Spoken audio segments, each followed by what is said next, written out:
আজ তোমাদের শোনাবো এমন একটা সত্য ঘটনা যা শুনলে গায়ে কাঁটা দিয়ে উঠবে। একটা ছেলে যে জীবনে অনেক কিছু হারিয়েছে, কিন্তু হারানোর সবচেয়ে বড় যন্ত্রণা আসে যখন সে হারায় তার প্রিয় কুকুরটাকে। তখন সে দুজন অপরাধীকে খুন করে, তাদের দেহ টুকরো টুকরো করে রাস্তার কুকুরদের খেতে দেয়। ভাবা যায় শুধু একটা কুকুরের জন্য একটা মানুষ এতটা ভয়ঙ্কর হতে পারে।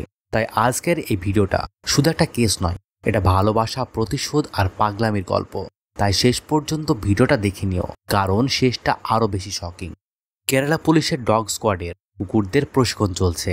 এক কোণে এক অভিজ্ঞ ডাক্তার একটা জার্মান শেপার্ড কুকুরের স্বাস্থ্য পরীক্ষা করছেন।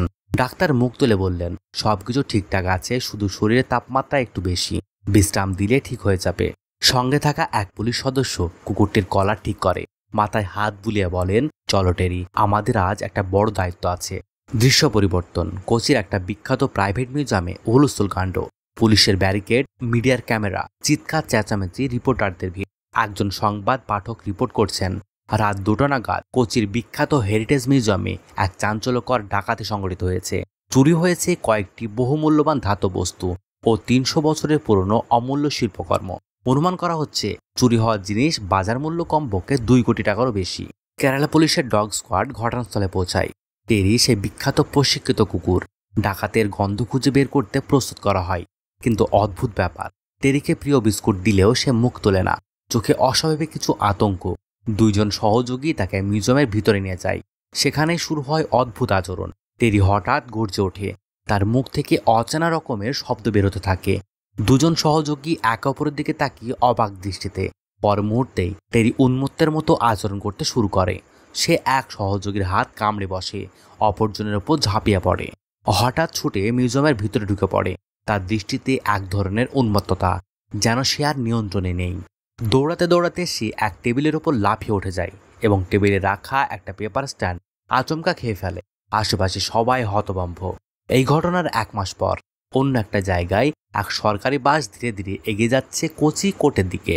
বাসের সিটে বসে রয়েছেন কনস্টেবল আম্বালি, সঙ্গে রয়েছেন একজন অপরাধী যার হাতে হ্যান্ডকাপ লাগানো। অপরাধীটি বারবার অভিযোগ করছে, অপরাধ প্রমাণ হওয়ার আগেই তুমি হ্যান্ডকাপ লাগিয়েছ, মান সম্মান পুরো শেষ। এই কথা কাটাকাটিতে বাসের অন্য যাত্রীরা বিরক্ত হয়ে যায়। একসময় এক যাত্রী রেগে গিয়ে বলে, চুরি করে এখন আবার বড় কথা বলছিস, থাপ্পড় খাবি।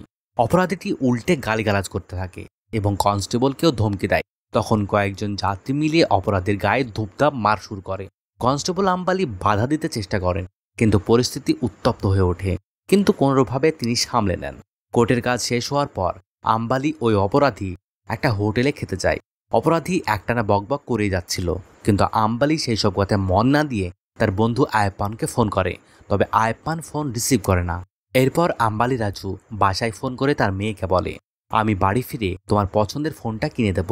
তার আগে একটা কাজ করো, তোমার চন্দ্রিকা আন্টির বাড়ি যাও, তাকে জিজ্ঞাসা করো আয়প্পান তাদের বাড়িতে এসেছিল কিনা। মেয়ে কিছুটা দ্বিধায় পড়ে যায়, কারণটা পরিষ্কার নয়, তবে বাবার জোরে সে রাজি হয়ে যায়। এরপর আম্বালি ফোন করে কল সেন্টারে, আয়প্পানের বর্তমান লোকেশন জানতে চায়। ওখান থেকে জানানো হয় আয়প্পান এখন থাম্মানোর এলাকায়, যেখানে আম্বালি রয়েছে। এই কথা শুনে আম্বালি চুপচাপ হয়ে যায়, চারপাশটা মনোযোগ দিয়ে দেখতে শুরু করে।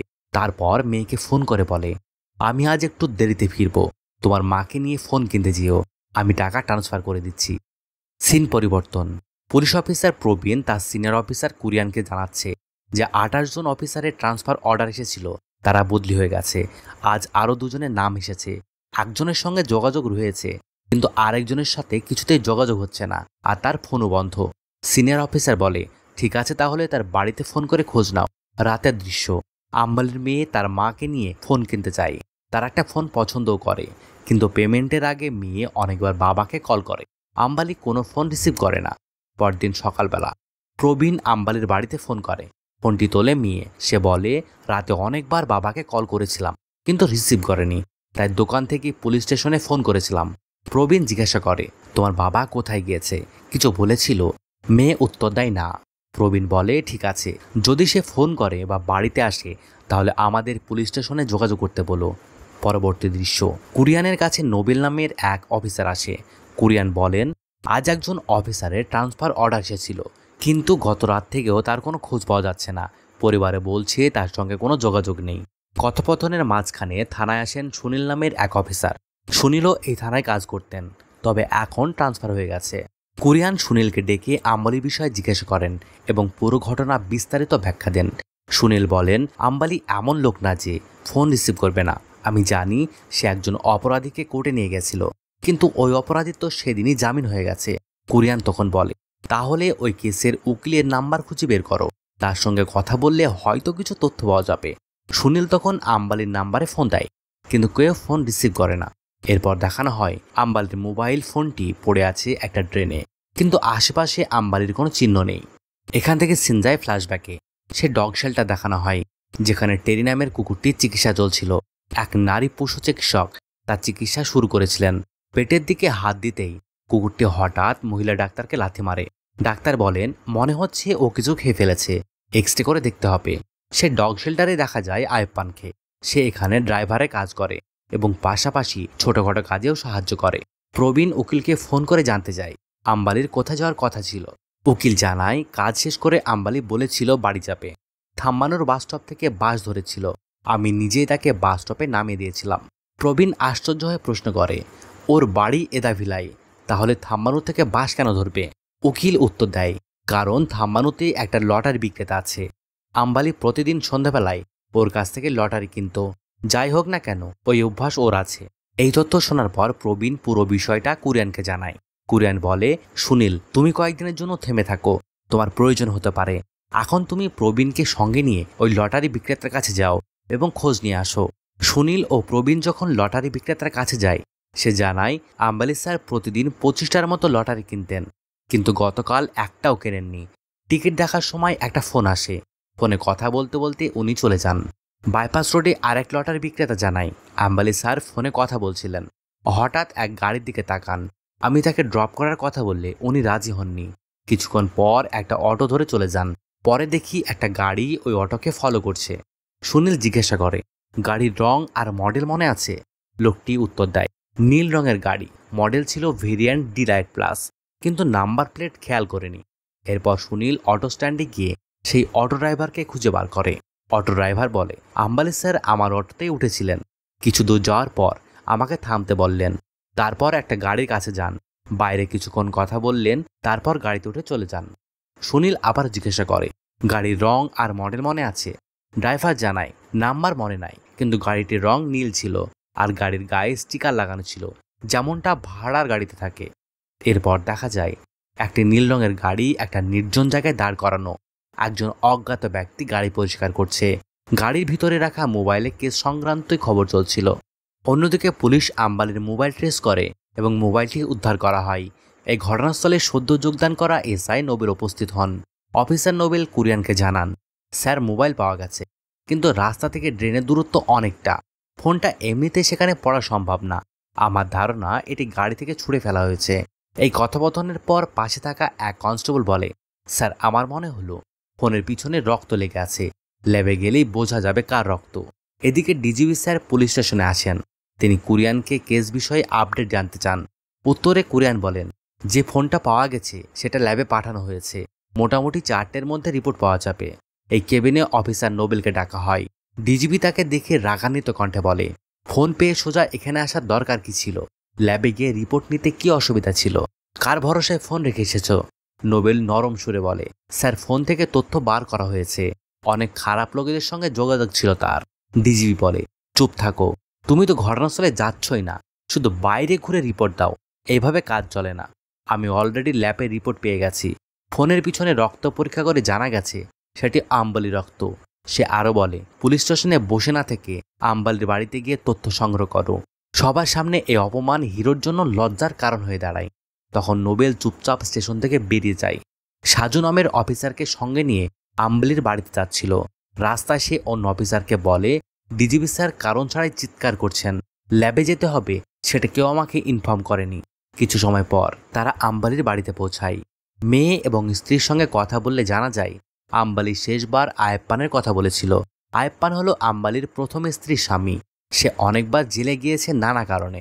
রাতে অফিসার নোবেল আসে কুরিয়ানের বাড়িতে।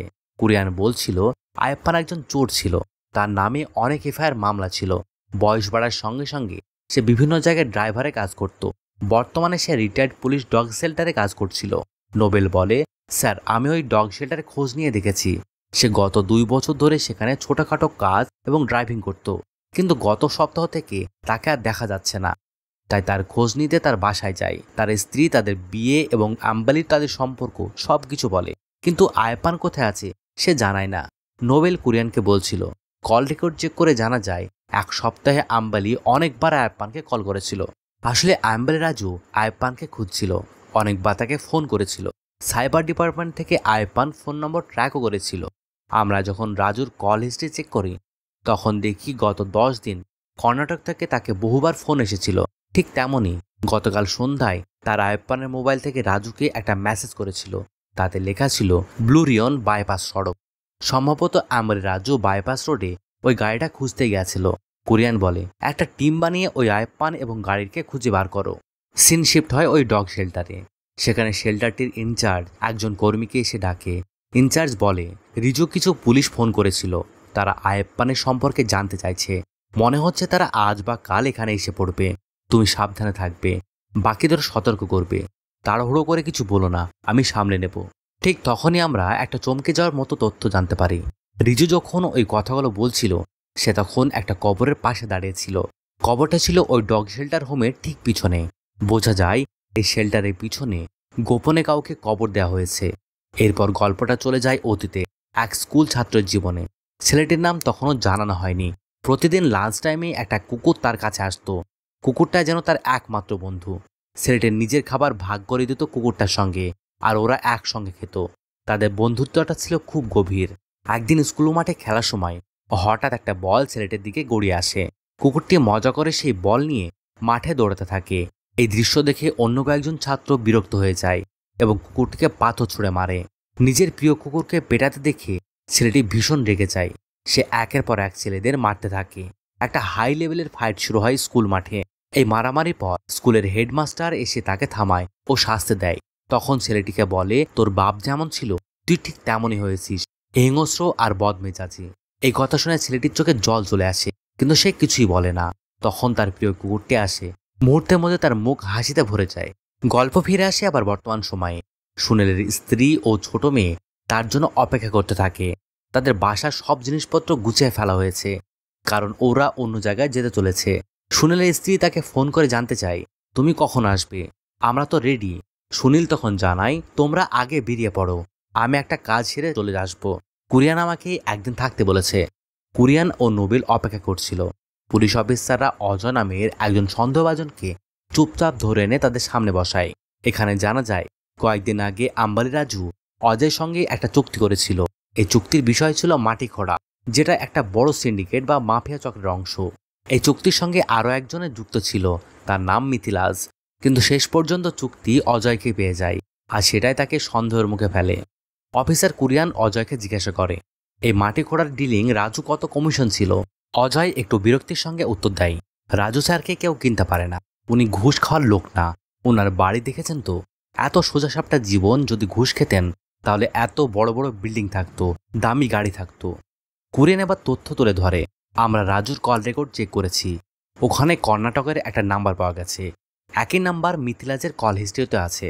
অজয় এবার জানায়, মিথিলাজ কর্ণাটকের অনেক ডিলিং করে, গোল্ড স্মাগলিং, হলা মানি, অনেক কিছুই। এই লোকটা ধরা খুব কঠিন।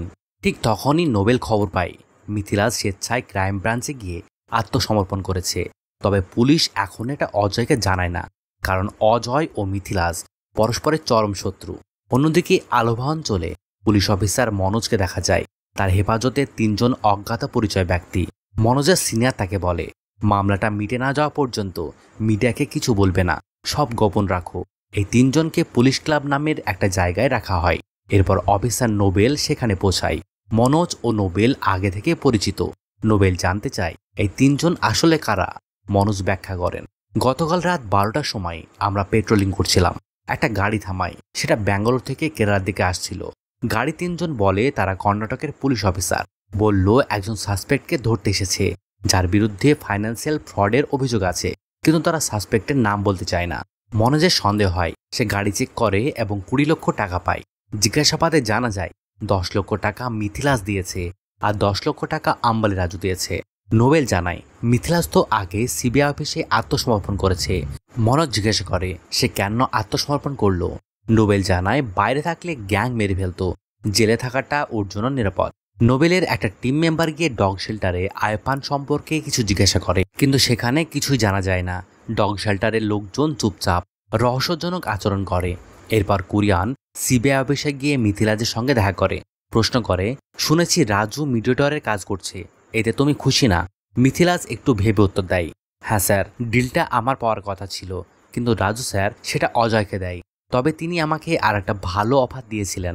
কুরিয়ান ফের জিজ্ঞাসা করে তাতে রাজুর কি লাভ? মিথিলাজ বলে কিছু না স্যার, আমি তাকে হেল্প করতে চেয়েছিলাম। উনি শুধু একজন কন্ট্রাক্ট দিয়ে সাহায্য করেছিলেন, ওনার প্রচুর কানেকশন আছে। কিন্তু কর্ণাটকে পুলিশ যখন এই কেস ফলো করতে লাগে, রাজুর নাম পর্যন্ত পৌঁছায়, তখন তারা 10 লক্ষ টাকা দাবি করে। মিথিলাজ আরও জানায় রাজু এতদিন সৎভাবে চাকরি করছে, শেষ বয়সে নিজের সম্মান নষ্ট হতে চায়নি, তাই বাধ্য হয়ে টাকা জোগাড় করে দেয়। এদিকে 3 জন পুলিশের একজন মনোজ ও নোবেলকে জানায় রাজু স্যার একটা নীল রঙের গাড়িতে করে এসেছিলেন, তবে গাড়ি চালাচ্ছিলেন সেটা জানি না। লোকেশনটা ছিল একটা পেট্রোল পাম্প।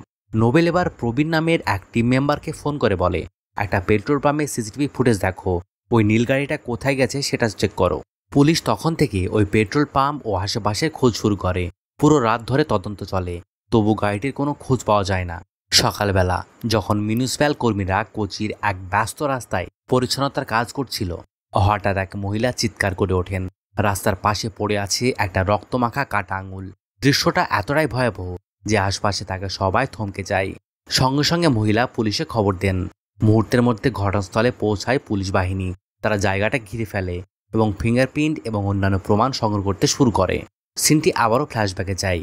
সেই ছোট্ট ছেলে ভীত সস্তভাবে সামনের দিকে দৌড়ে যাচ্ছে। কয়েকজন লোক ভিড় করে একজনকে মারছে। ছেলেটি তার বাবাকে এই অবস্থা দেখে ছুটে তার কাছে যেতে চাইছে, কিন্তু কয়েকজন লোক তাকে আটকে দেয়। কিছু মুহূর্তের মধ্যে লোকটি মুখে ফ্যাপড়া তুলে মারা যায়। ওই স্থানে সেই কালো কুকুরটি ছুটে আসে। সে ভিড় ভেদ করে কুকুরটি মৃতদেহের কাছে গিয়ে ঘেউ ঘেউ করে, তাকে জাগানোর চেষ্টা করে, কিন্তু মৃত মানুষ আর তো ফেরে না। বর্তমান দৃশ্য, ডিএসপির অফিসে কুরিয়ান ও নোবেল উপস্থিত হয়। তারা কর্ণাটকের পুলিশের কিছু রহস্যজনক কর্মকাণ্ডের কথা তুলে ধরে। কুরিয়ান ডিএসপিকে জানায় কর্ণাটকের পুলিশ অম্বলি রাজুকে ব্ল্যাকমেল করে টাকা আদায় করেছিল। ডিএসপি চিন্তিত হয়ে বলেন এই ঘটনাটা আপাতত এখানেই থামাও, আমাদের আগে অম্বলি রাজু সম্পর্কে বিস্তারিত তথ্য বের করতে হবে। তাছাড়া আয়পনকে খুঁজে বের করা দরকার। কুরিয়ান যুক্তি দিয়ে বলে রাজু টাকা জোগাড় করার জন্য নিশ্চয়ই আয়প্পানের কাছে গিয়েছিল, কারণ আয়প্পান একজন পরিচিত চোর। নিশ্চয় সে কোনোভাবে টাকা ব্যবস্থা করেছে রাজুকে দিয়েছে। ডিএসপি বলে তাহলে আমাদের শুরু করতে হবে সাম্প্রতিক চুরির ঘটনাগুলো থেকে, ওখান থেকে লিড পাওয়া যাবে। পুলিশ আয়প্পানের ফোন ট্র্যাক করে দেখে সর্বশেষ যে নম্বর থেকে অমলি রাজুকে একটা মেসেজ পাঠানো হয়েছিল সেই ফোনটি এখন বন্ধ। পাশাপাশি তারা খোঁজ শুরু করতে থাকে কোনো নীল রঙের গাড়ি সম্প্রতি চুরি হয়েছে কিনা। কুরিয়ান ও নোবেল থানায় ডেকে আনে চন্দ্রীকে, আয়প্পানের স্ত্রীকে। প্রথমে চুপ করে থাকলেও সামান্য ভয় দেখাতে সে মুখ খুলতে শুরু করে। চন্দ্রী বলে কিছুদিন আগে অম্বলি রাজু আমাদের বাড়িতে এসেছিল, সে বলেছিল কর্ণাটকের পুলিশ ওকে ব্ল্যাকমেল করছে। তখন আয়প্পান বলে তুই যদি সত্যি মিথিলাজকে সাহায্য করিস তাহলে ওর কাছ থেকে টাকা চা, কিন্তু রাজু বলে সে কাউকে চাপ দিতে চায় না। রাজু কিছুক্ষণ চুপ করে থেকে আয়প্পানকে বলে তুই টাকাটা জোগাড় কর, একটা উপায় আছে। এরপর তারা দুজন কোডিং ভাষায় কথা বলতে শুরু করে কোনো বিশেষ সংকেতে। রাজু বলে কাজটা হয়ে গেলে আমাকে একটু দিস, বাকি তুই রাখ। আয়প্পান প্রথমে অস্বীকার করলেও শেষ পর্যন্ত রাজুর অনুরোধে রাজি হয়ে যায়। বর্তমানে চন্দ্রী বলে ঠিক কী কাজে কথা হয়েছিল জানি না, কিন্তু পরদিন আয়প্পান বাড়ি ছেড়ে চলে যায়। 4 দিন পর ফোন করে বলে এখানে চলে আয়, একসাথে ভালোভাবে জীবন কাটাবো। ও বলেছিল আর কতদিন রাজুর কথায় চলবো, কিন্তু চন্দ্রী সেই প্রস্তাবে রাজি হয়নি। রাজু অনেক সাহায্য করেছে আমাদের, আয়প্পানের ওপর থাকা কেসগুলো তুলে দিয়েছে। এরপর পুলিশ অবশেষে খুঁজে পায় নীল রঙের গাড়িটা একটা ব্যস্ত রেল স্টেশনের পাশের জায়গায় পার্ক করা ছিল। একজন অফিসার ফোন করে নোবেলকে জানায়। নোবেল ঠান্ডা গলায় বলে ভালো, আগে বের করো গাড়ির মালিককে।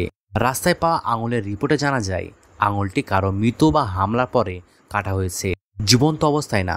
রক্তের গ্রুপ অম্বলি রাজুর সঙ্গে মিলে যায়, কিন্তু নিশ্চিত হতে রাজুর ব্লাড স্যাম্পল দরকার। কিন্তু সমস্যা শুরু হয় অন্য জায়গায়। সেই রাস্তা থেকে সিসিটিভি ফুটেজ দেখা যায়। রাতে কেউ সেখানে আসেনি, কোনো গাড়ি যায়নি, কারো গতিবিধিও নেই। তবে পুলিশের চোখে পড়ে যখন আঙুলটা পাওয়া যায় তখন সেটা একটা ভিজা ছিল, যেন কিছুর ভিতর থেকে বেরিয়ে এসেছে। অন্যদিকে ফরেন্সিক টিম ওই নীল গাড়িটি পরীক্ষা করে দেখছিল। তারা গাড়ির সিট থেকে কিছু ব্লাড স্যাম্পল খুঁজে বার করে এবং টেস্টের জন্য ল্যাবে পাঠিয়ে দেয়। নোবেল গভীর মনোযোগে সিসিটিভির ফুটেজ খতিয়ে দেখে। হঠাৎ দেখতে পায় কোনো মানুষ না থাকলেও একটা গলির কুকুর রাস্তার ধারে এসে কিছুক্ষণ বসে থাকে, তারপর চলে যায়। তারপর তার চোখে পড়ে আঙুলটা যে জায়গায় পাওয়া গেছে সেখানে কিছু লালার মতো তরল লেগে আছে। নোবেল এক্সপার্টদের সঙ্গে কথা বলে নিশ্চিত হয় কুকুরটি সম্ভবত কোথাও থেকে মানুষের মাংস খেয়েছিল, কিন্তু আঙুলটা হজম না হয় বমি করে ফেলেছে। ফরেন্সিক রিপোর্টে তাই নিশ্চিত হয় আঙুলটি কুকুরের বমির ভিতর থেকে পাওয়া গেছে।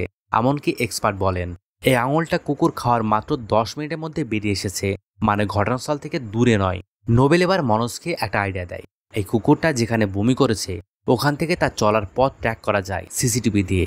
ওকে ফলো করলে জানতে পারবো সে আঙুলটা কোথা থেকে এনেছে। মনোজ একমত হয় এবং থিওরি কাজ করতে পারে। এরপর অনেক অফিসার দোকান, হোটেল, রেস্টুরেন্ট, মলের সিসিটিভি ফুটেজ খুঁজে এনে কুকুরটিকে অনুসরণ করতে থাকে। ঘন্টার পর ঘন্টা ফুটেজ চেক করে শেষমেশ দেখা যায় ওই কুকুরটা একটা বন্ধ স্টেডিয়ামের ভিতর থেকে বেরিয়ে এসেছিল। সেই স্টেডিয়ামে বহুদিন ধরে তালা বন্ধ, যেখানে কেউ যাতায়াত করে না। আশেপাশের লোকেরা সেখানে শুধু আবর্জনা ফেলে। পরদিন ফরেন্সিক টিম ওই স্টেডিয়ামে যায়। তারা খুঁটিনাটিভাবে চারপাশটা খোঁজ করে। একটা কোণার দিকে তারা আবিষ্কার করে কিছু শুকনো রক্তের দাগ, কিছু ছিন্ন ভিন্ন হাড়গোড় এবং মানব মাংসের টিস্যু। এতদিন যে ঘটনাগুলো অস্পষ্ট ছিল এবার তার ছায়া গাঢ় হতে শুরু করে। এদিকে নীল রঙের গাড়িটার রেজিস্ট্রেশন টেস্ট করে পুলিশ পৌঁছে যায় অগাস্টিন নামের এক ব্যক্তির কাছে। নোবেল আর তার টিম গিয়ে তাকে জিজ্ঞাসা করে, গাড়ি হারানোর রিপোর্ট করেছো, কিন্তু এরপর আর কোনো আপডেট জানতে চাওনি কেন? প্রথমে ভয় পেয়ে গিয়ে চুপ করে যায় অগাস্টিন, কিন্তু নোবেল একটু কড়া হয়ে জিজ্ঞাসা করলে সে সত্যি কথা বলতে শুরু করে। এই গাড়ি আয়প্পান নিয়ে গেছিল। আয়প্পান আমার পুরনো পরিচিত। আগে আমিও চুরি ডাকাতি করতাম, এখন এসব ছেড়ে সৎ পথে আছি। কিছুদিন আগে আয়প্পান আসে, বলে ওকে একটা গ্রামে যেতে হবে, গাড়ি দরকার। বন্ধুত্বের খাতিরে আমি গাড়ি দিয়ে দিই। এর দুদিন পর আয়প্পান ফোন করে বলে, তুই থানায় গিয়ে গাড়ি হারানোর রিপোর্ট দে। আমি রেল স্টেশনের পাশে গাড়ি রেখে দিয়েছি, পুলিশ নিজেরাই খুঁজে পাবে। অগাস্টিন জানাই আয়প্পানের উদ্দেশ্য ছিল আমাকে ঝামেলায় না ফেলা, কিন্তু সে গাড়ি দিয়ে ঠিক কী করেছিল সেটা আমি জানি না। নোবেল জিজ্ঞাসা করে, গাড়ি নিয়ে কোথায় গিয়েছিল? অগাস্টিন বলে, একটা এজেন্ট আছে যাকে দিয়ে চোরাইকৃত জিনিস বিক্রি করা হতো। এখন সেই এজেন্ট জেলে, তামিলনাড়ুর কোয়েম্বাটুরে। এজেন্টের নাম সেলভারাজন। এরপর দুই পুলিশ কোয়েম্বাটুরে সেন্ট্রাল জেলে যায়। সেলভারাজন বলে, হ্যাঁ, আয়প্পান আমার কাছে এসেছিল, আমি ওর ডিল সেট করে দিই। কার সঙ্গে সেটা বলতে চায় না। পুলিশ জিজ্ঞাসা করে, কি জিনিস এনেছিল? সেলভারাজন বলে, একটা আংটির অলংকার, দাম প্রায় 15 লক্ষ টাকা। সেদিনই ডিল করে আয়প্পান কেরালায় ফিরে যায়। এদিকে কুরিয়ান, মনোজ ও নোবেল একসঙ্গে বসে মামলাটা নিয়ে আলোচনা করছিল। নোবেল বলে, আমি গত 10 দিনের স্টেডিয়ামের আশেপাশের সিসিটিভি ফুটেজ খুঁজে দেখেছি। দেখলাম কিছু কুকুরের গতিবিধি একটা মিল আছে। গত রাতেও আমি স্টেডিয়ামের চারপাশে ঘুরছিলাম। রাত 11টার পর ওই এলাকায় মাদকাসক্ত আর দেহ ব্যবসায়ীদের আনাগোনা শুরু হয়। স্থানীয় কিছু লোকের সঙ্গে কথা বলে জানা যায় একজন অজানা মানুষ প্রায় প্রতিদিন প্লাস্টিকের ব্যাগে কিছু এনে কুকুরদের খেতে দিত। তাকে দেখলেই কুকুররা ভিড় করে জড়ো হয়ে যেত। নোবেল আরও জানায়, আমি একজন মহিলার কাছে জানতে পারি লোকটাকে প্রায় 5-10 দিন ধরে দেখছিলাম, কিন্তু গত 2 দিন ধরে তাকে আর দেখা যাচ্ছে না, যদিও কুকুরগুলো এখনও তার জন্য অপেক্ষা করছে। সবচেয়ে অবাক করার মতো বিষয় হলো কেউ লোকটার মুখ দেখেনি, আর সে যে রাস্তা দিয়ে যেত সেখানে কোনো সিসিটিভি ক্যামেরা ছিল না। নোবেল সন্দেহ করে বলল, আমার মনে হচ্ছে উনি হয়তো ভিকটিমদের দেহ টুকরো টুকরো করে কুকুরদের খেতে দিত। তখন মনোজ বলে, এরকম ভয়ঙ্কর ঘটনা দেশে আগেও হয়েছে, তাই এমন হওয়াটা অস্বাভাবিক নয়। পরবর্তী সিনে ডগ শেল্টারের ইনচার্জ থানায় এসে কুরিয়ান আর নোবেলকে এক রাতের একটা গুরুত্বপূর্ণ ঘটনা জানায়। ফ্ল্যাশব্যাক শুরু হয়। ঘটনাটি ঘটেছিল এক রাতে। শেল্টারে পোষা কুকুর টেরিকে খাবার দেওয়া হয়েছিল। এরপর একজন স্টাফ টেরিকে ঔষধ দিতে যায়, কিন্তু চাবির র্যাকে গিয়ে সে দেখে টেরির ঘরের চাবিটা সেখানে নেই। সে ভাবে হয়তো কেউ আগেই দিয়েছে, কিন্তু ঘরের কাছে গিয়ে সে দেখে তাতে হতবাক হয়ে যায়। ঘরের ভিতরে ছিল আয়প্পান, আর সে টেরিকে নিয়ে কিছু করছিল। স্টাফকে দেখে আয়প্পান সঙ্গে সঙ্গে পালিয়ে যায়। ভেতরে ঢুকে স্টাফ দেখে টেরি তখন নিথর, পেট কাটা ছিল এবং অতিরিক্ত রক্তক্ষরণে তার মৃত্যু হয়েছে। এই ঘটনা জানার পর শেল্টারের ইনচার্জ পুরো স্টাফদের ডেকে বলেন, এই খবর যদি বাইরে ছড়িয়ে পড়ে তাহলে আমাদের সরকারি চাকরি থাকবে না, তাই ঘটনাটা গোপন রাখতে হবে। অবশেষে তারা রিপোর্টে লিখে দেয় টেরি অসুস্থ হয়ে মারা গেছে। সব কথা শুনে কুরিয়ান প্রচণ্ড রেগে যায়। সে বলে, তোমরা যদি তখনই ঘটনাটা জানাতে তাহলে আয়পান এখন আমাদের হেফাজতে থাকতো। ঠিক সেই সময় আরও একজন পুলিশ অফিসার এসে একটা শকিং খবর জানায়, স্যার, সেই পুরনো স্টেডিয়ামে দুটো ব্লাড স্যাম্পল পাওয়া গেছে, একটা আম্বলি রাজুর আর একটা আয়পানের। এর মানে সম্ভবত তারা দুজনেই মারা গেছে। পরের দিন নোবেল আর এক পুলিশ অফিসার গেলেন ডগ স্কোয়াডের ইনচার্জের কাছে। তারা জানতে চাইল টেরি নামের একটা কুকুর ছিল, এখন কোথায়। ইনচার্জ একটু মন খারাপ করে বললেন, চুরির দিন টেরিকে নিয়ে যাওয়া হয়েছিল মিউজিয়ামে, কিন্তু ওই খুব অদ্ভুত আচরণ করছিল, কাউকে চিনতে পারছিল না, এমনকি নিজের মালিককেও না।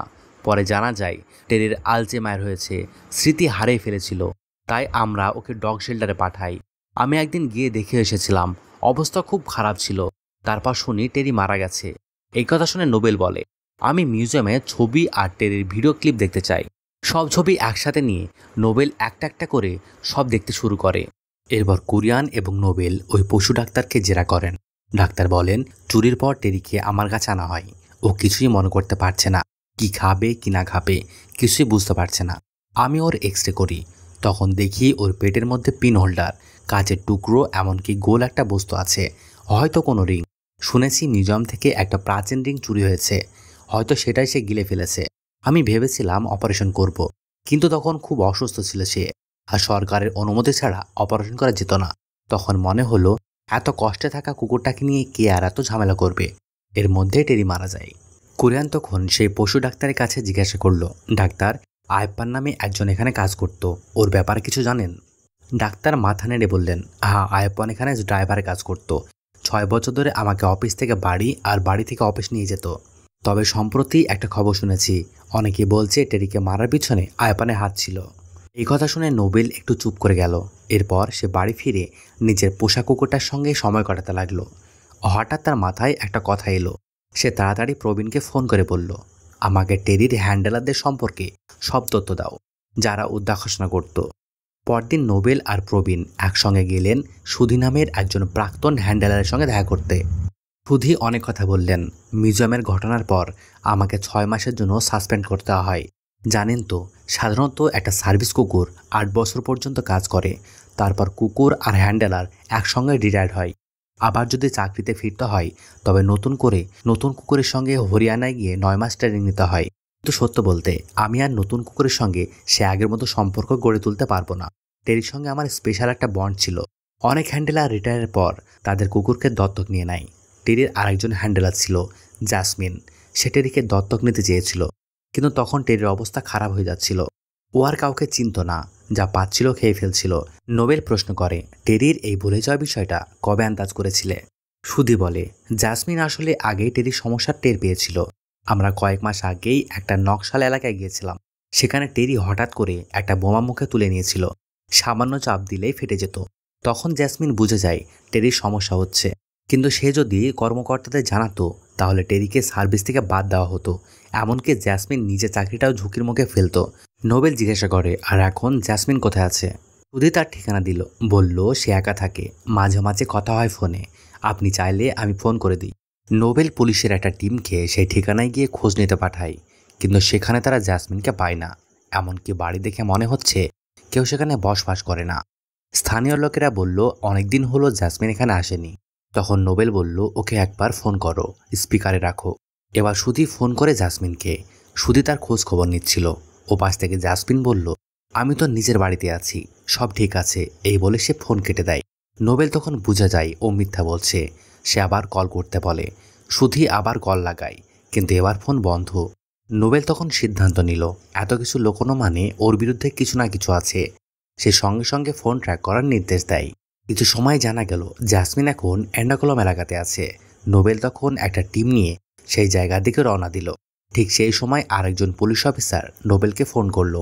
সে বলল, স্যার, আমরা একটা অদ্ভুত জিনিস খুঁজে পেয়েছি। জাসমিন মাঝে মাঝে পুরনো স্টেডিয়ামের পাশে যেত। আশ্চর্যের ব্যাপার হলো, সে যেই না সেখানে যেত, আশেপাশের গলির সব কুকুর ওকে ঘিরে ফেলত, যেন তারা ওকে চেনে। নোবেল বুঝে যায় এই রহস্যের জাল এখন খুলতে শুরু করেছে।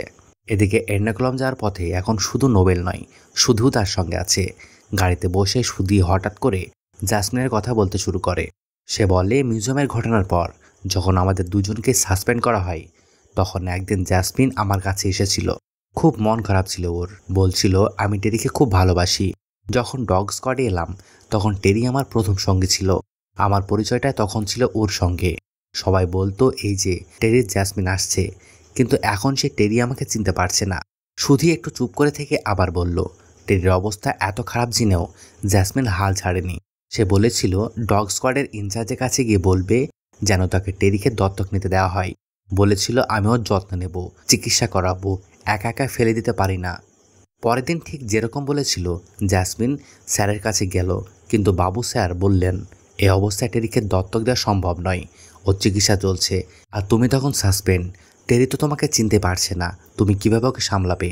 তখন জ্যাসমিন চুপ না থেকে নিজের ছোটবেলার একটা ঘটনা শোনায়। এই গল্পটা আসলে সিরিজের একদম শুরুর দিকে আমরা দেখেছিলাম। একটা ছোট্ট ছেলে যার পাশে ছিল একটা কালো কুকুর। সেই ছোট্ট ছেলেটাই ছিল জ্যাসমিন। জ্যাসমিন নামের ছেলেটার বাবা ছিলেন খুব সাধারণ মানুষ। তিনি মদ খেতেন ঠিকই, কিন্তু প্রাণীদের খুব ভালোবাসতেন। একদিন গ্রামের লোকেরা এক সাপকে মারতে যায়। তখন জ্যাসমিনের বাবা তাকে বাঁচাতে যান। সাপটি তখন তাকে ছোবল মেরে ফেলে। সবাই দাঁড়িয়ে দেখলেও পাশে এসে দাঁড়িয়েছিল শুধু একটা কালো কুকুর।